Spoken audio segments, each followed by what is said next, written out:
Thank you very much, Ray. I don't think I can compete with that. All right, that was theatrical. Instead, I would like to go a bit beyond the comments that both of my colleagues have made and suggest not only that Israel is no ally, but also that it is actually not a friend because it does actual damage to the United States through using its considerable access to Congress and the media to promote policies that are good neither for the United States nor for Israel. I'm sure you've all heard the expression that a friend does not let a friend drive drunk. Well, the United States has been driving drunk for quite some time, and that dangerous behavior has to some extent been encouraged by Israel and its many supporters in Washington.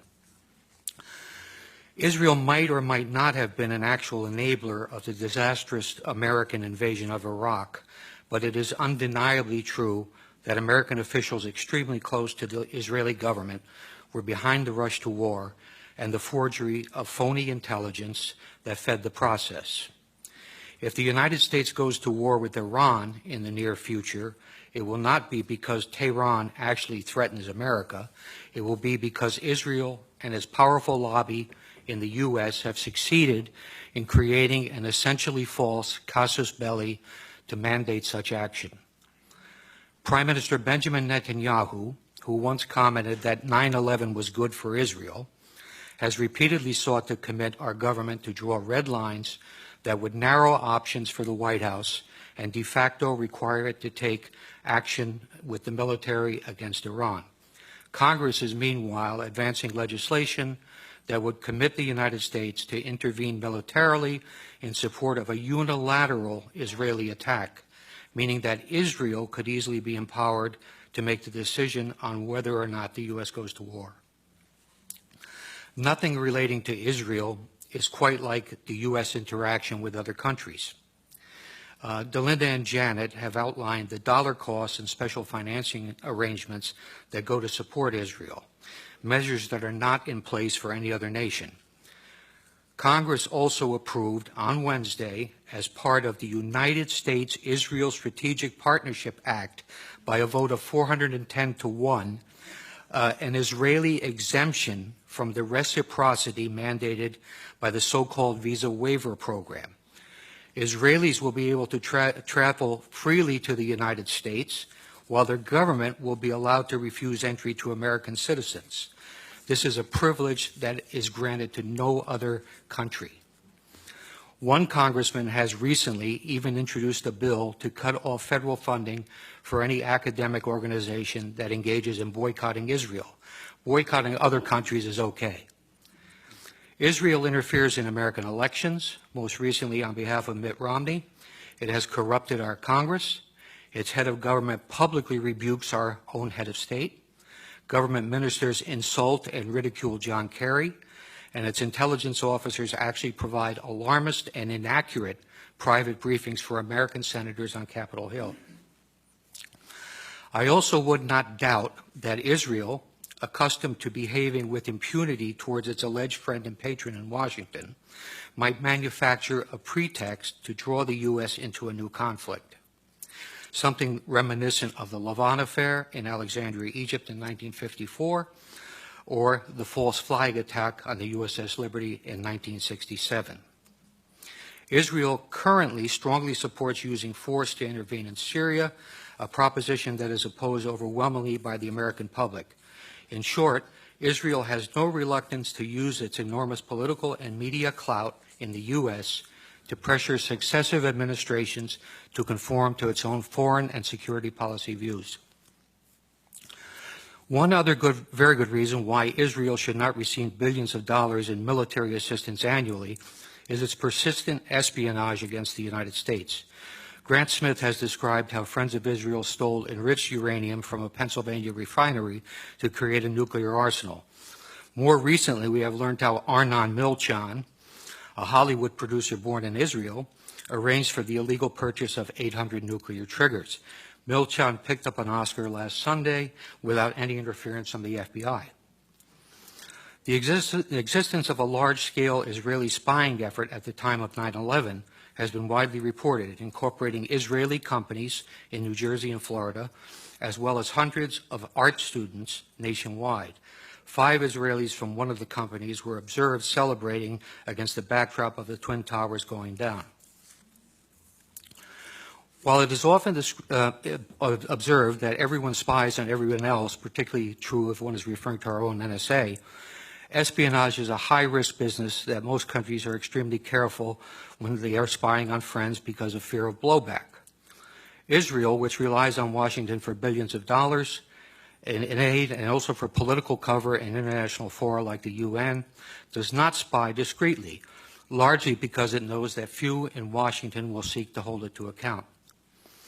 There were, for example, no consequences for the Israelis when Israeli Mossad intelligence officers, using passports and pretending to be Americans, recruited terrorists to carry out attacks inside Iran, as noted by Mark Perry this morning. Israelis using U.S. passports in that fashion put every American traveler at risk. Israel, where government and business work hand in hand, has obtained significant advantage by systematically stealing American technology with both military and civilian applications.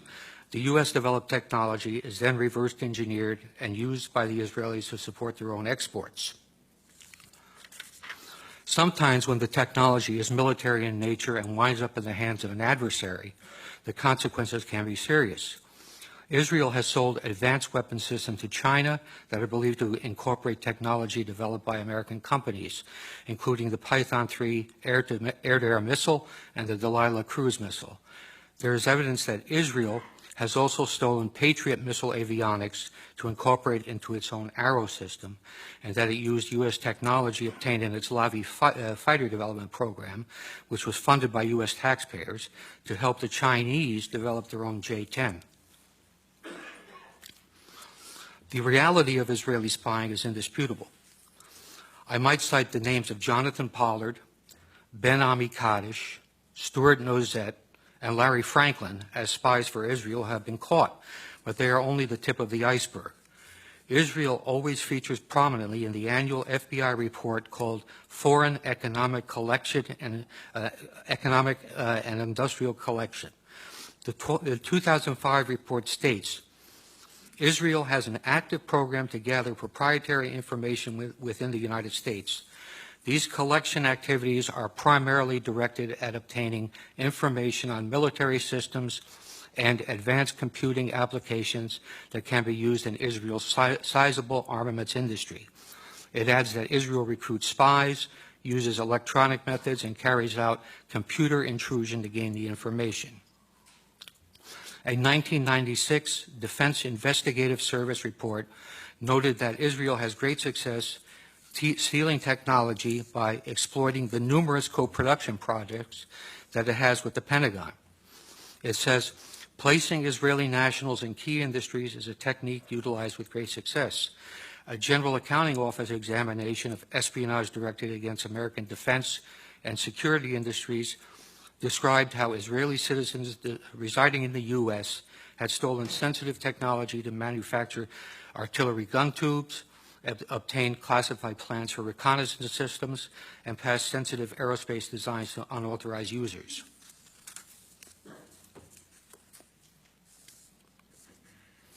The GAO concluded that Israel conducts, and this is a quote, conducts the most aggressive espionage operation against the United States of any U.S. ally. In June 2006, a Pentagon administrative judge overruled an appeal by an Israeli who had been denied a security clearance. If you can imagine that, an Israeli with a security clearance at the Pentagon. But anyway, they overruled him when he appealed it, and said the Israeli government is actively engaged in military and industrial espionage in the United States. An Israeli citizen working in the U.S. who has access to proprietary information is likely to be a target of such espionage. More recently, FBI counterintelligence officer John Cole has reported how many cases of Israeli espionage are dropped under orders from the Justice Department. He provides a conservative estimate of 125 viable investigations into Israeli espionage involving both American citizens and Israelis that were stopped due to political pressure. So the answer to the question, is Israel an ally of the United States, is most definitely no. Is it even a friend? Well, I suppose there are all kinds of friends in the world, but if you judge Israel by its record on how it interacts with the American government and people, I think the answer would also have to be no. Thank you.